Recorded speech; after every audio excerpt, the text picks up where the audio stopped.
Welcome to Not Milk Never Milk. Subscribe if you're lactose intolerant.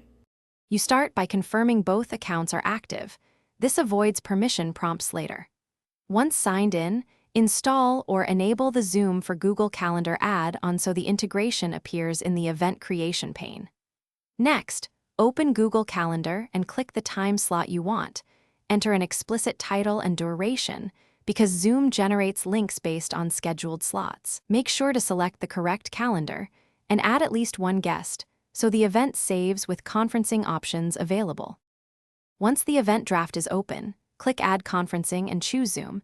You may need to authorize the add-on once, which grants Calendar permission to create meetings on your behalf. Then configure meeting settings, enable passcode or waiting room for security, and choose host versus participant video defaults so expectations are clear. If you require registration or recurring rules, set them now. Add the guest list, attach an agenda, and pick reminders and the correct time zone so participants receive accurate invites.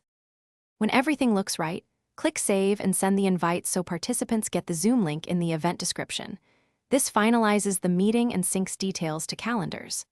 If the Zoom link does not appear, reauthorize the add-on in Google Workspace, refresh the event, or alternatively create the meeting directly in Zoom and paste the join URL into the calendar event. If problems persist, check permissions, allow browser pop-ups, confirm calendar access, and verify time zones match. Those fixes resolve most errors.